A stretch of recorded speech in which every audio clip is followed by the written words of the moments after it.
Welcome back to the channel, folks. Razor MP here, and I finally got around to picking up the Archon Type B Gen 2. It's been out for a while, and it's been on my grab list, so I finally picked one up. This content is for educational and entertainment purposes only. All handling and testing was done in a safe and controlled environment and in accordance with YouTube's ridiculously stupid community guidelines. Big thanks to my channel members for keeping the lights on. You know who you are. For the full parts list or links, check out my webpage at www.razormp.com or just scan this helpful QR code right here on the screen.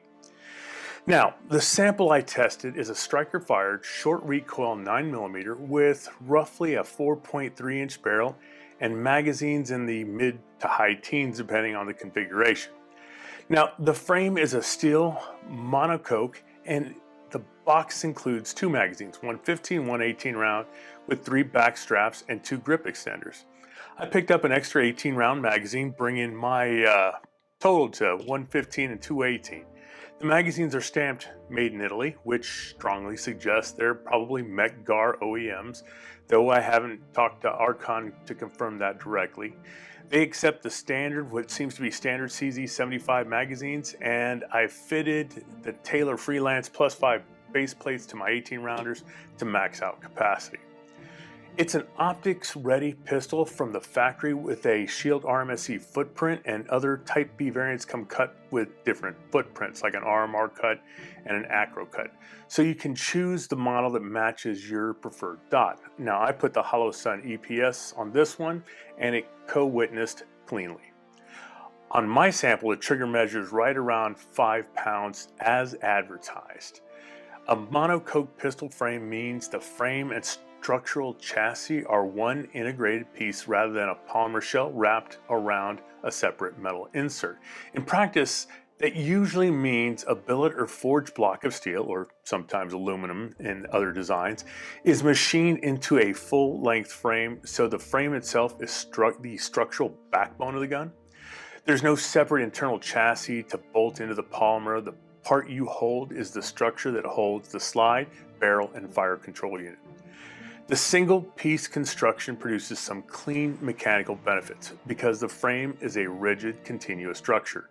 Tolerance between the slide and the frame can be much tighter and more repeatable. You get less flex, less movement at mating surfaces, and therefore a smoother, more consistent mechanical interface when the slide cycles. Now, for shooters, that translates to a firmer lockup, more consistent lock timing from shot to shot, and generally better potential for repeatable accuracy compared with a looser multi-piece assembly. Mass and rigidity also change how recoil energy is handled. That steel monocoque frame adds mass low in the chassis, which reduces the felt impulse transmitted to your wrist and helps dampen muzzle flip. That effect is amplified when paired with designs like the AF Speed Lock that allow the slide to sit lower in the frame. The combination shortens the moment arm between the bore and grip and makes the recoil impulse more linear. In short, the gun tends to track flatter and return to target faster than a comparable lightweight polymer frame. All else being equal, of course. There are trade-offs. A steel monocoque frame is heavier than a polymer frame, so carry weight goes up. It's not a featherweight choice for deep concealment. Steel also conducts heat and will show wear differently than a polymer gun. The finishes and corrosion protection become more important with this gun. From a cost and manufacturing standpoint, machining a single steel frame from billet requires more CNC time and higher material costs than molding a polymer frame around an insert. So the monocoque pistols typically cost more to produce and consequently to buy. Serviceability and aftermarket considerations are mixed. Fewer interfaces and parts can mean fewer things to loosen or shift over time, and the rigid frame can simplify mounting optics and other sighting hardware because the cuts and screw locations are sitting on a stable substrate.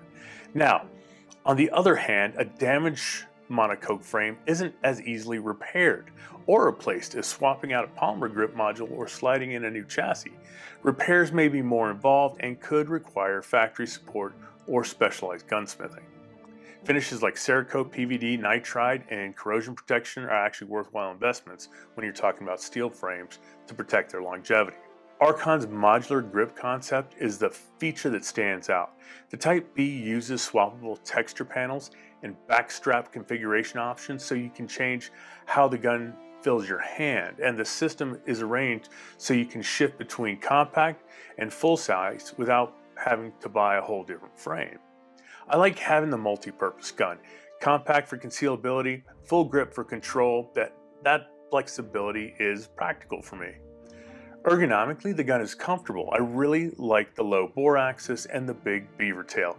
Together, they reduce the vertical distance between the bore and your hand and keep the slide out of your support hand. In practice, that tames muzzle flip and helps you to get back on target faster. Now, the fiber optic front paired with that serrated black rear sight provide a fast, usable sight picture for both speed work and more deliberate shots. The AF speed lock geometry is the mechanical idea behind the behavior. It pairs a low bore axis with a breech locking geometry so the barrel travels more linearly during the slide cycle instead of tilting. That allows the slide to sit lower in the frame, reducing the vertical distance between the bore and your hand. With a shorter moment arm, there's less rotational torque during recoil, so the muzzle flips less and the recoil feels more straight back. The benefits are obviously faster sight reacquisition and less shooter fatigue in strings of fire. Implementation and long-term durability are variables that need broader testing, but the concept is straightforward and the effects are noticeable in hand. On the trigger, my Archon registered a true 5-point pull. There's a bit of grit in the take-up that you can feel, but it breaks cleanly and the reset is short. It's not a competition trigger by any stretch of the imagination, and it won't satisfy shooters who want that sub 3.5 pound factory pull, but for defensive and speed work, it's actually very serviceable. Controls like the mag release, slide stop, and serrations fell where I kind of expected it to with my medium-sized hands, and they functioned reliably during my drills. Now I ran the Type B with a nightstick TWM30 weapons light. Look, I like surefire gear, but prices have kind of climbed on those particular lights, so I opted for the nightstick as a cost-conscious alternative.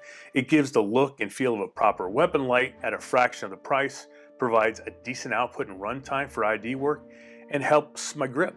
For me, lights are often more about counterbalance and getting a better sport hand purchase than pure lumen bragging rights. The Archon and TWM30 fit cleanly into a holster I had for the SIG M17 with an X300, so it was a win-win for me. But let's go ahead and check this thing out at the range.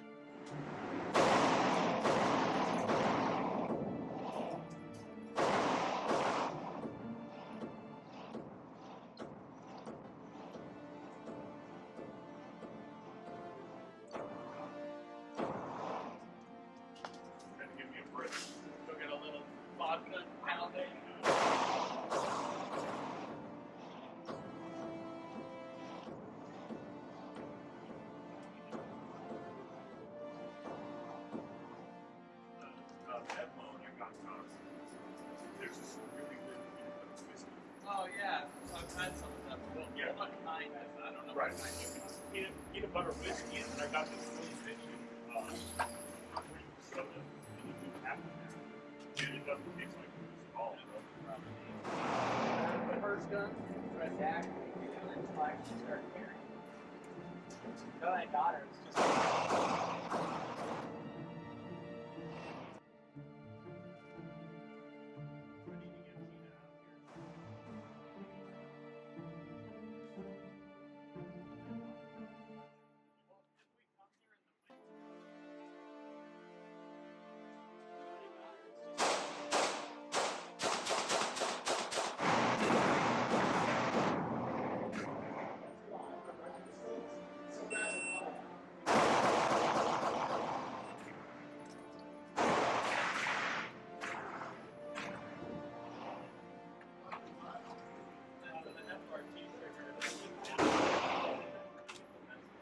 I got it.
That's why I have the thing. That's why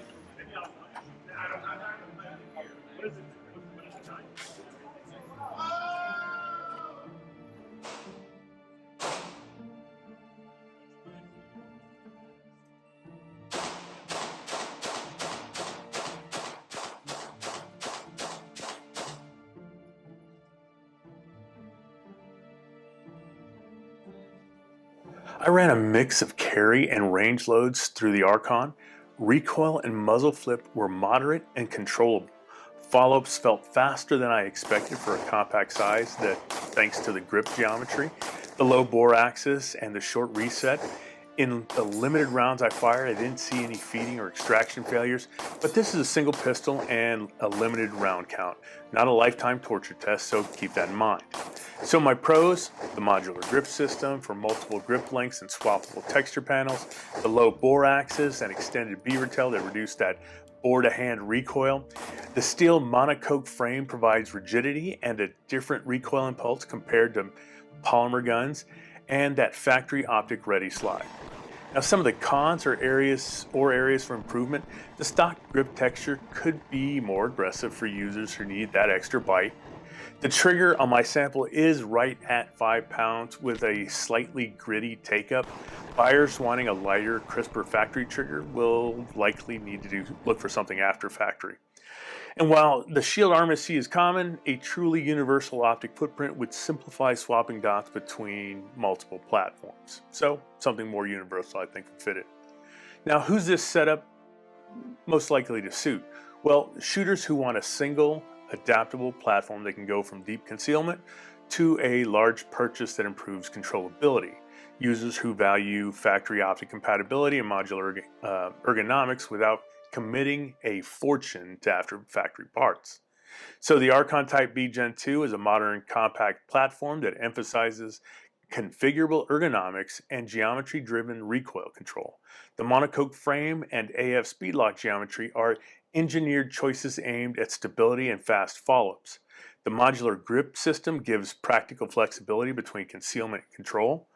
Now, my hands-on session showed good handling and no immediate reliability issues, but of course, a wider sample size and maybe some long-term testing would better define how it holds up. Now, if you enjoyed this video, like and subscribe. Let me know what you think of this pistol. Is it for you? Does it scratch an itch you have? Let me know down in the comments. And as always, I'll see you on the high ground or in the next video. Razor and P out.